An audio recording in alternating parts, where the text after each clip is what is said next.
I've been really thinking a lot about how important the goddess is, and speaking about what I have learned from the goddesses in my past. And I want to talk about my ancestry and my heritage. So I'm about third Welsh, about third Irish, smattering of English and German. And so when I was a little girl, one of the really weird things, I had a lot of spiritual experiences when I was a little child, and I was a very spiritual kid. I was very dark and always into, I was always attracted to horror stories and fairy stories, and I had invisible friends that I talked to. I actually had a twin brother that I talked to all the time, and I had his name. And, then eventually, I told my parents, and they had wondered if actually, because twins run in my family, it's very possible that I might have absorbed my twin brother, and he has stayed with me as a guardian my whole life. But I was born as a single child. And but one of the things that was the biggest defining moment in my childhood, where I understood that I was a little different than everybody, was that I had experiences with God.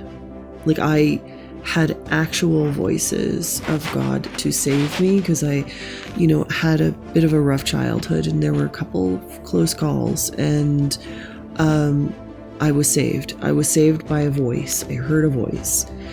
And that voice was always a woman. Always. And so for me, as a young girl, I would always call God a she. And, my parents and the church, they would correct me and they'd get mad at me. And unfortunately, this is because we live in a Western, very patriarchal society where God is not a she, according to most people. And it wasn't until later on that I started studying witchcraft and getting connected to magic that I began to realize that, yeah, there's goddesses out there. And I went for a long time kind of compartmentalizing it, really, thinking, okay, I have experiences with goddesses.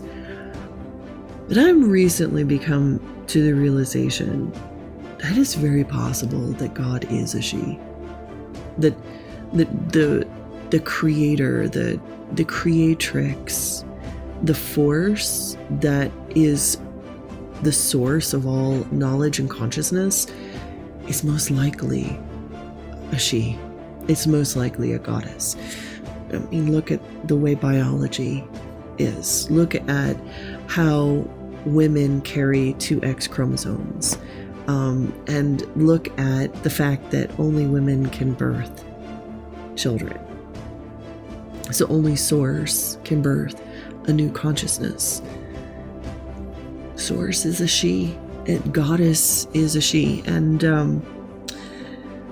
when I was a teenager, I was in some scary times, and I won't go into it, but needless to say, I survived, and it was a miracle.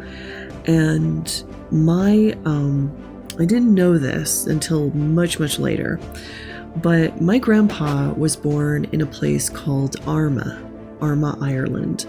And Armagh means Ardh Macha, and it's Macha's tomb. There's a mound there. I haven't been to Ireland, but at some point I'd like to go, because Macha's tomb is in Armagh, or her, they honor her there.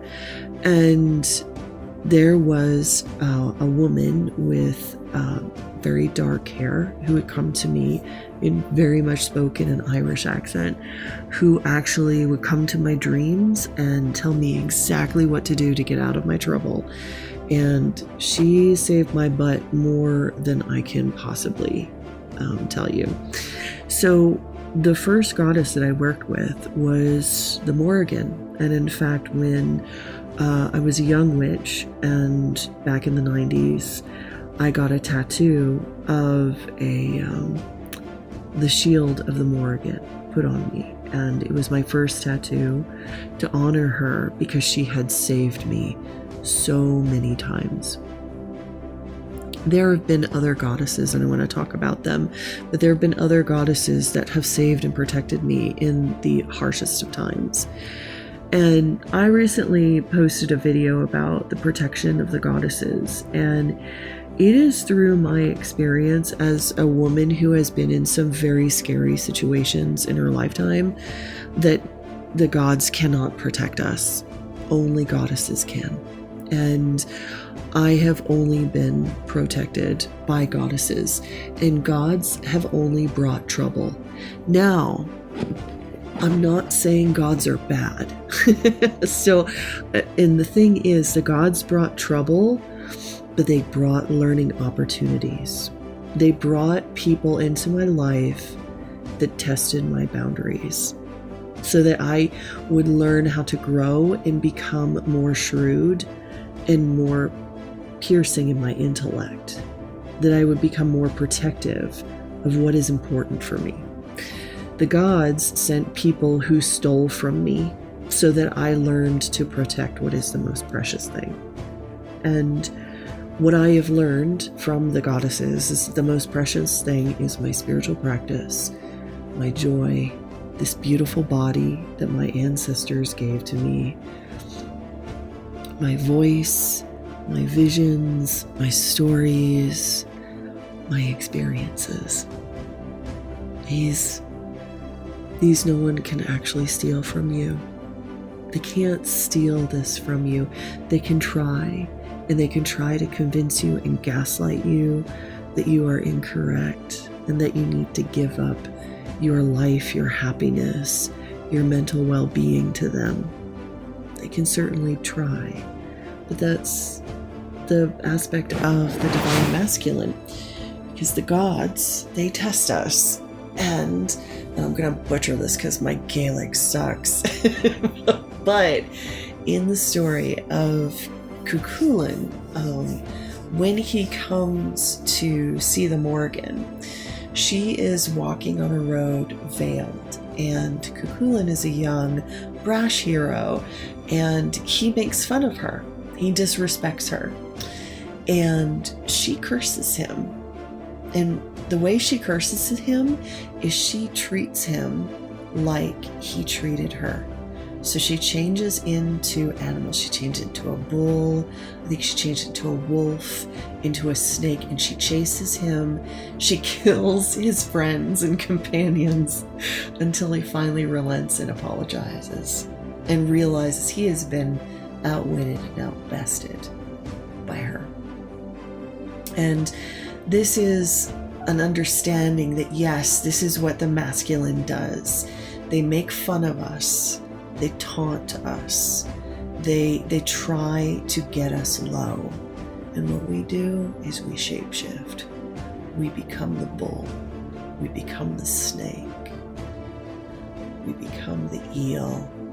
We become the wolf, and we eat them. That is the lesson of the goddess.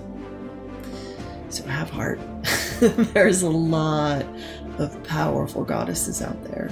And when I say we eat them, I mean that we eat the shame and the fear and the submission that they try to put upon us.